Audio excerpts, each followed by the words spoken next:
नमस्कार, स्वागत है आप सभी का। आपके लिए यूपी उत्तराखंड की आज दिन भर की खबरों का दस्तावेज लेकर हाजिर हूं मैं अनु सिंह। 10 के दस्तावेज में आज हम आपको बताएंगे अखिलेश यादव के बयान पर राजभर ने क्या पलटवार किया है। कर्नाटक में यूपी मॉडल लागू करने की चर्चा पर संभल से सपा सांसद शफीकुर रहमान ने क्या बोला है। ये भी बताएंगे कि यूपी के अलग अलग जिलों में हो रही बारिश से कैसे खुली नगर पालिका और निगम की पोल। लेकिन सबसे पहले बात करते हैं मुख्यमंत्री योगी आदित्यनाथ के आदेश की, जो उन्होंने राज्य कर विभाग को दिए हैं।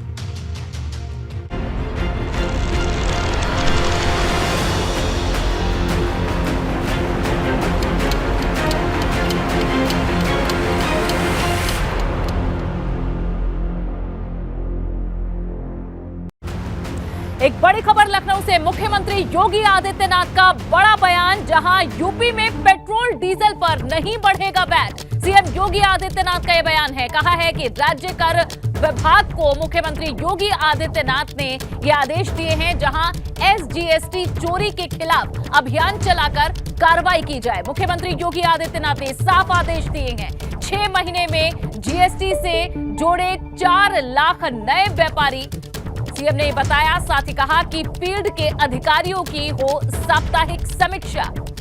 पेट्रोल और डीजल पर वैट नहीं बढ़ेगा, एक बड़ी राहत इससे आम लोगों को मिलेगी। साथ ही फील्ड के अधिकारियों की साप्ताहिक समीक्षा के भी आदेश दिए गए हैं। अनुभव हमारे संवाददाता और ज्यादा जानकारी देंगे। अनुभव, और क्या कुछ आदेश है सीएम के? देखिए, बिल्कुल मुख्यमंत्री ने आज जो बैठक के जो बड़े निर्देश अधिकारियों को दिए हैं, साफ तौर पर कहा है कि पेट्रोल डीजल पर वैट नहीं बढ़ना चाहिए। यानी कहीं न कहीं आम आदमी को राहत मिलेगी, जो कीमतें हैं वही रहेंगी, कोई टैक्स एक्स्ट्रा नहीं बढ़ेगा। क्योंकि आज राज्य कर विभाग की वो बैठक कर रहे थे और ये जरूर कहा है कि जो जीएसटी है उसका जो संकलन है, यानी रेवेन्यू जो मिलता है सरकार को जीएसटी से, उससे बढ़ाया जाए और जो लक्ष्य दिया है उस लक्ष्य को पूरा किया जाए। लेकिन इस बैठक में ही मुख्यमंत्री ने कहा कि कोई भी अनावश्यक रूप से वैट बढ़ाने की आवश्यकता नहीं है, क्योंकि इसका सीधा बोझ जो है वो आम लोगों पर पड़ेगा। इसलिए न पेट्रोल पर न डीजल पर वैट की दरें बढ़ाई जाए, साफ तौर पर निर्देशित किया। इसमें वित्त मंत्री सुरेश खन्ना भी मौजूद थे, क्योंकि हाल ही में भी वो जीएसटी काउंसिल की बैठक में भी गए थे, तो वहाँ क्या कुछ चीजों पर चर्चा हुई वो भी उन्होंने बताया है। और मुख्यमंत्री ने ये कहा है कि देखिए, जो व्यापारी है उनसे कैसे एक संकलन किया जाए, कैसे तय किया जाए, इसकी भी एक रणनीति, एक कार्य योजना तैयार की जाए। बिल्कुल ठीक है। तो अनुभव, ये जो कुछ आदेश दिए गए हैं, कब तक इसके बदलाव और इससे जुड़े हुए जो परिणाम होंगे वो हमें दिखने शुरू होंगे? हाँ बिल्कुल, देखिए, क्योंकि आज उन्होंने बैठक की है और ये एक तरीके से हम कह सकते हैं कि समीक्षा बैठक की थी, तो इसमें साफ तौर पर कहा है कि जो भी कार्य योजना हो, जैसे झांसी, प्रयागराज, लखनऊ हो, कानपुर हो, गाजियाबाद, यहाँ जो औद्योगिक क्षेत्र है उनके लिए भी निर्देश दिया है और पूरी कार्य योजना बनाकर कि किस तरीके से संकलन होगा, जीएसटी कैसे बढ़े, किस तरीके से राजस्व उसको ज्यादा प्राप्त हो, इस पर एक पूरी कार्य योजना मंत्री जो है वो सौंपेंगे और उसके बाद ही हम कहें तो आगे सारी चीजें देखने को मिलेंगी। ठीक है अनुभव, शुक्रिया इस पूरी जानकारी के लिए आपका। तो सीएम योगी आदित्यनाथ ने आज ये बैठक ली, जिसमें कई बड़े आदेश दिए गए हैं। इसमें राज्य कर विभाग को मुख्यमंत्री योगी आदित्यनाथ का आदेश है, एसजीएसटी यानी स्टेट जीएसटी चोरी के खिलाफ अभियान चलाकर कार्रवाई की जाए। साथ ही कहा है कि 6 महीने में जीएसटी से जोड़े 4 लाख नए व्यापारी और साथ ही फील्ड के अधिकारियों की साप्ताहिक समीक्षा हो। तो ये कुछ बड़े आदेश दिए हैं, लेकिन आम लोगों के लिए जो समझने वाली बात है वो ये कि यूपी में पेट्रोल और डीजल पर वैट नहीं बढ़ेगा।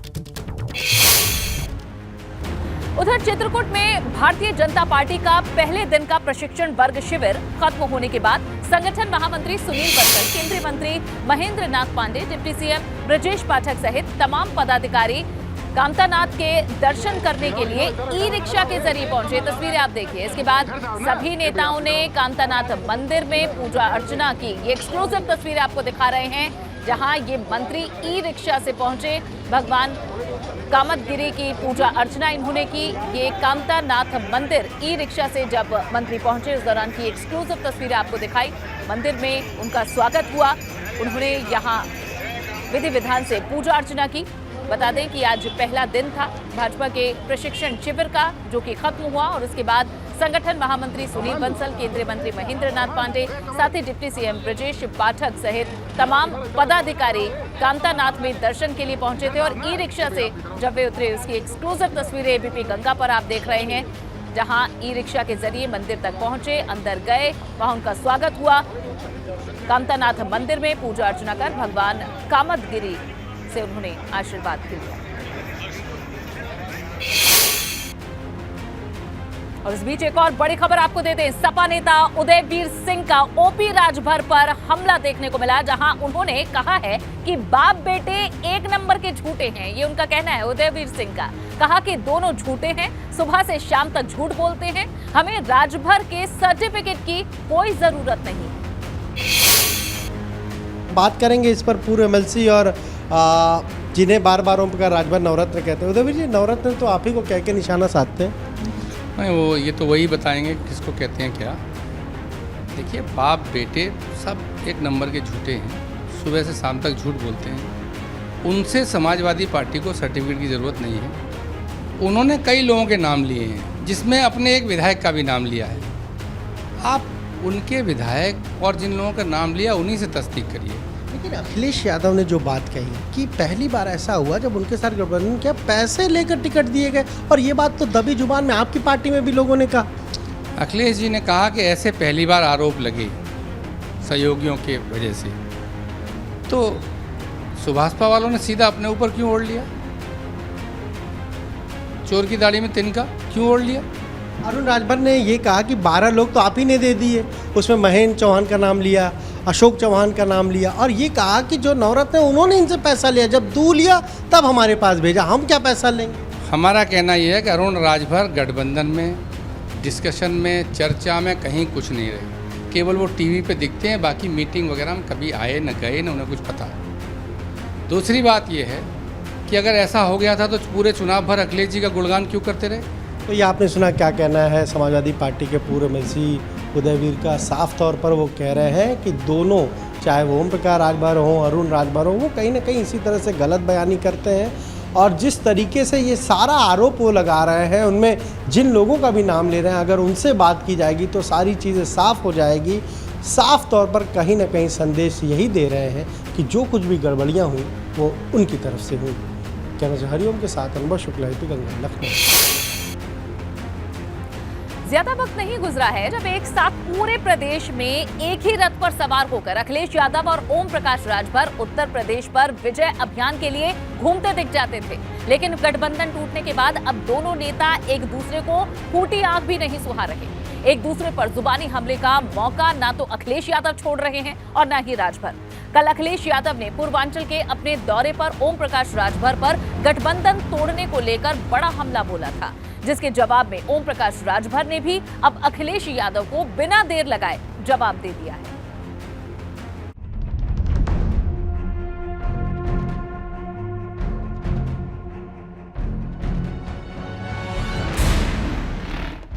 गठबंधन टूटने के बाद अखिलेश यादव अब ओम प्रकाश राजभर को लेकर एकदम मुखर हो चुके हैं। जब तक दोनों का साथ था तभी तक दोनों में संयम भी था। गुरुवार को वाराणसी में अखिलेश यादव ने अपने तलाकशुदा पुराने सहयोगी ओम प्रकाश राजभर को लेकर जो कहा, आज राजभर ने उसका जवाब दे दिया और अखिलेश यादव की पढ़ाई लिखाई पर सवाल दाग दिए। संविधान की बदौलत अस्पताल खुला है, थाना खुला है, वहाँ न इलाज होता है। लात खाइए, मार खाइए तो थाने पर जाइए, ज्यादा चोट लग गई तो चले जाइए अस्पताल, वहाँ न इलाज है। झाड़ फूक से ठीक होगा, टूट गई हड्डी। ओम प्रकाश राजभर ने अखिलेश यादव को दरअसल इसलिए अशिक्षित बताया क्योंकि कल वाराणसी में अखिलेश यादव ने कहा था कि राजभर को झाड़ फूक करवानी चाहिए क्योंकि उनके अंदर किसी आत्मा का प्रवेश हो चुका है। मुझे तो लगता है कि उनके अंदर आत्मा किसी और दल की आ गई है और गांव देहात में झाड़ फूक होती है ना, उन्हें झड़वाना फुकवाना पड़ेगा। कल ही अखिलेश यादव ने राजभर पर बिना नाम लिए विधानसभा की टिकट बेचने के भी आरोप लगाए थे, लेकिन अब अखिलेश यादव के हमलों के खिलाफ सुभासपा ने भी जवाबी कार्रवाई शुरू कर दी है और फिलहाल ये सियासी हमले ना तो सपा की तरफ से और ना ही सुभासपा की तरफ से थमते हुए दिखाई दे रहे हैं। Bureau report, ABP Ganga. Karnataka में यूपी के योगी मॉडल की तारीफ को संभल से समाजवादी पार्टी के सांसद शफीकुर रहमान बर्क ने लोगों का उत्पीड़न करने वाला मॉडल बता दिया है। शफीकुर रहमान बर्क ने कहा है कि यूपी में मुसलमानों और दलितों की आवाज को दबाने के लिए बुलडोजर का इस्तेमाल किया जा रहा है। शफीकुर रहमान की तरफ से ये कहा गया है और आरोप लगाया गया है कि बुलडोजर के इस्तेमाल से यूपी में अशांति फैलाने के लिए काम किया जा रहा है। सुनिए एबीपी गंगा संवाददाता अविनाश तिवारी से बातचीत में शफीकुर रहमान बर्क ने योगी मॉडल पर और क्या कुछ कहा। मौजूद हैं सपा सांसद शफीकुर रहमान बर्क साहब। सर, अगर बात करें तो योगी के काम की तारीफ अब कर्नाटका के मुख्यमंत्री ने भी की है। आपको लगता है कि उत्तर प्रदेश में बेहतर कार्य हो रहा है, इसीलिए दूसरे राज्य के मुख्यमंत्री तारीफ कर रहे हैं? मेरी राय में तो जो कुछ भी बहरहाल वो कर रहे हैं वो अपना मॉडल उनका अलग है। ये बुलडोज़र मॉडल है, वो उसके मुताबिक काम कर रहे हैं लोगों को हरासमेंट फैलाने के लिए और ख़ास तौर से मुसलमानों को, जाटवों को या और जो दबे कुचले लोग हैं उनको दबाने के लिए कि वो को अपनी ज़ुबान न खोल सकें और देश के अंदर जो ये अशांति फैलाने की कोशिश की जा रही है ये ना हो सके। ये नफ़रत का नारा बंद होना चाहिए। देश सबका है, हम भी देश के ही हैं। बहरहाल हम चाहते हैं कि हमारा देश आगे बढ़े, तरक्की करे। वो जब करेगा कि जब हम देश सबको देश के सब रहने वालों को एक निगाह से देखेंगे, इंसाफ की निगाह से देखेंगे। लेकिन भाजपा सांसद सुब्रत पाठक ने बर्क के बयान पर जवाब देते हुए कहा है कि उत्तर प्रदेश में पहले की सरकारों में कानून व्यवस्था ध्वस्त थी, लेकिन योगी आदित्यनाथ के यूपी की कमान संभालने के बाद अब यूपी की कानून व्यवस्था की देश भर में चर्चा हो रही है। योगी सरकार के कानून व्यवस्था की चर्चा अब दूसरे राज्यों में भी होने लगी है। कर्नाटका के मुख्यमंत्री बासवराज बोम्मई ने कहा है कि अगर जरूरत पड़ी तो वो भी कर्नाटक के अंदर योगी मॉडल को लागू करेंगे। हमारे साथ बातचीत के लिए मौजूद हैं बीजेपी सांसद सुब्रत पाठक जी। सर, जिस तरीके से योगी के कानून व्यवस्था की विपक्ष जहां उत्तर प्रदेश में आलोचना कर रहा है, वहीं आपके सहयोगी मुख्यमंत्री जो हैं कर्नाटका के, वो कह रहे हैं कि जरूरत पड़ी तो कर्नाटका में भी योगी मॉडल लागू करेंगे। देखो, बिल्कुल जिस प्रकार से उत्तर प्रदेश में पूज्य योगी आदित्यनाथ जी के मुख्यमंत्री बनने के बाद में और उत्तर प्रदेश की जो बिल्कुल ध्वस्त कानून व्यवस्था को पटरी पर लाने का जो काम हुआ है, मैं समझता हूँ कि पूरे हिंदुस्तान में एक उदाहरण उत्तर प्रदेश के मुख्यमंत्री ने पेश किया है और आज शायद वही एक बड़ा कारण है कि आज दूसरे राज्यों में भी उत्तर प्रदेश के मॉडल की बात चलने लगी है। एक वक्त था जब अलग अलग राज्यों के, खासतौर से विकसित राज्यों में, खासतौर पश्चिम भारत के राज्यों की बात करें तो वहाँ की चर्चा होती थी, वहाँ के मॉडल की चर्चा होती थी। अब यूपी के मॉडल की भी चर्चा हो रही है। कितनी बड़ी बात है उत्तर प्रदेश के लिए खासतौर से?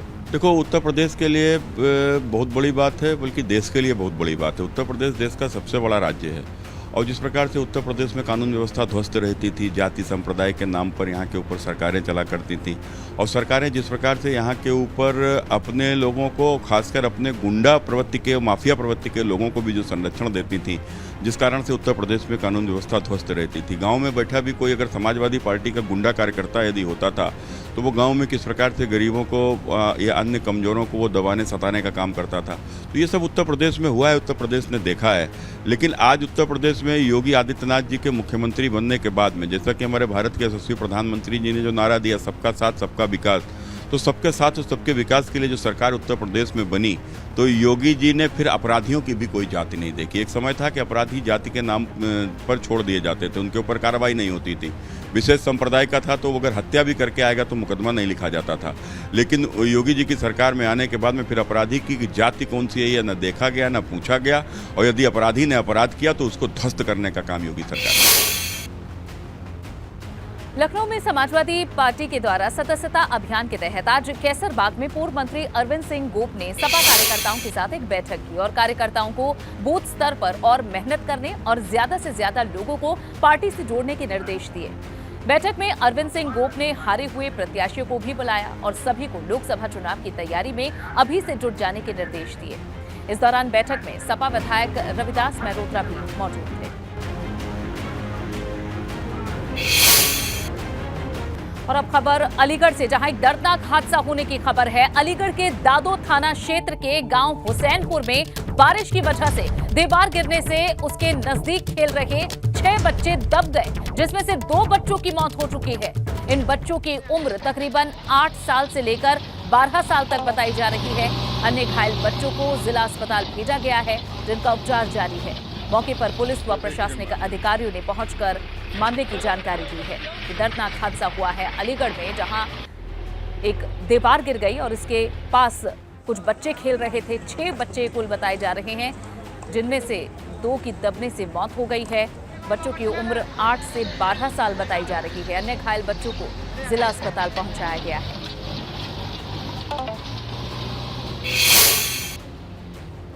दिनांक 29 जुलाई को दोपहर 3-4 बजे के आसपास थाना दादों क्षेत्र के गांव हुसैनपुर शहजादपुर से सूचना प्राप्त हुई कि गांव में बारिश के कारण नवनिर्मित दीवार ढहने से गांव के ही 6 बच्चे जो आसपास खेल रहे थे वो दब गए और दबने के कारण 2 बच्चों की मृत्यु हो गई है। जो बच्चे खेल रहे थे उनकी उम्र 8 से 12 वर्ष के बीच में है। सूचना मिलते ही पुलिस व प्रशासन के अधिकारी मौका मुआयना करने पहुंचे। मृतक के परिवारजनों के साथ संवेदना प्रकट करके आगे की विधिक कार्रवाई प्रस्तुत की गई है। बाकी बच्चों का इलाज कराया जा रहा है, वो खतरों से बाहर है। यूपी में कुछ ही घंटों की बारिश ने हालात खराब कर दिए। शहर से लेकर गांव देहात तक सिस्टम के दावों की पोल खुल चुकी है। अब आपकी टीवी स्क्रीन पर 3 अलग अलग जिलों की तस्वीरें दिखाएंगे, जहां आप अंदाजा लगा सकेंगे देखकर कि किस तरह से बारिश ने बुरे हाल कर दिए हैं। अगर बात नोएडा की करें तो यहां सेक्टर अल्फा बीटा की सड़कें तालाब में तब्दील हो चुकी है, जो कि प्राधिकरण के दावों की हकीकत बयां करती है। वहीं प्रतापगढ़ में स्कूल तालाब बन चुका है और यहां बच्चे जान जोखिम में डालकर गोता लगाते हुए नजर आ रहे हैं। जल भराव का आलम यह है कि कमरों तक पानी भर चुका है। वहीं हाथरस की तस्वीर देखिए, यहां भी हालात ठीक नहीं है। यहां बारिश की वजह से जिला अस्पताल सहित बाकी जगहों पर भी जल भराव हो गया है। ये 3 तस्वीरें बताती हैं कि मॉनसून से पहले निगमों की किस तरह की तैयारी रहती है और कुछ घंटों की बारिश ही किस तरह से शक्लो सूरत बिगाड़ देती है। इसमें ना तो सड़कें बचती हैं, ना विद्यालय बचते हैं और ना ही अस्पताल।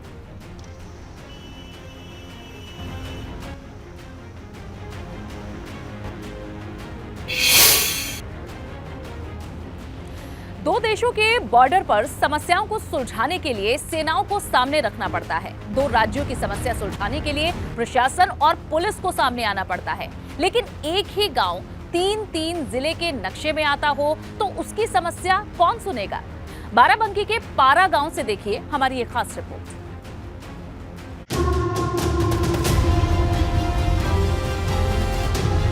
इस गांव में चलने के लिए ना तो ढंग की सड़क है, ना ही बिजली पानी दुरुस्त है। लगता है जैसे विकास यहाँ आने से पहले ही चिटक गया हो। गांव वाले परेशान हैं, अधिकारी हलकान हैं, समस्याएं अपार हैं, क्योंकि समाधान नदी के उस पार है। 3 जिलों के बॉर्डर पर बसे पारा गांव की असल समस्या को समझने के लिए इस नक्शे को देखना होगा।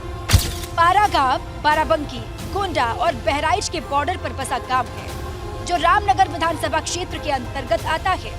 पारा गांव और बाराबंकी जिला मुख्यालय के बीच में घाघरा सरयू नदी गुजरती है। ये आपका गोंडा क्षेत्र पड़ता है और ये आपका बाराबंकी क्षेत्र पड़ता है। जब कभी कोई मामला पड़ता है जमीनी विवाद तो ये मामला बाराबंकी में जाता है, और जब कभी कोई पुलिस केस होता है तो ये बहराइच में जाता है। इन 3 जिलों का जो अजीब सा आंकड़ा है ये किसी के समझ में नहीं आता है। ऐसे में अधिकारी विकास के कामों को सीमा क्षेत्र का हवाला देकर मामले को ठंडे बस्ते में डाल देते हैं, तो फौजदारी और आपराधिक मामलों के लिए बहराइच जिले से पुलिस बुलानी पड़ती है। सरकारी मामला है जिसके वजह से ये जर्बल लोड कर दिया गया, ट्रांसफर कर दिया गया। बाकी जो है बस इसी के कारण यहाँ हमारे यहाँ कोई विकास नहीं होता है। ये यहाँ का मामला खाली रोड का और बिजली का और हर एक चीज़ का हमारे यहाँ कोई भी योजना नहीं आती है जी। रोड भी आती है तो कहीं कुछ लोग कहते हैं ये गोंडा में जा रहा है, ये इसके वजह से नहीं हो रहा। इसके कारण जो है यहाँ कोई विकास हमारे यहाँ नहीं हो पा। इतना ही नहीं, गांव के 2 पड़ोसियों के आधार कार्ड पर भी अलग अलग जिलों के नाम दर्ज हैं। ऐसे में गांव में विकास दूर दूर तक तो नहीं दिखाई देता। बॉर्डर के वजह से जैसे कोई बड़ा आदमी है, दबंग है, तो उसका सुनवाई हो जाती है। जो गरीब है वो इधर जाओ तो उधर कहते हैं, उधर जाओ तो इधर कहते हैं, बस इसी में। गांव वाले सवाल उठा रहे हैं, जाएं तो जाएं कहां, शिकायत करें तो आखिर करें किससे? Bureau report, ABP Ganga. देखना यही होगा कि किस क्षेत्र का प्रशासन इन गांव के लोगों की जिम्मेदारी लेता है। फिलहाल के लिए 10 का दस्तावेज में बस इतना ही।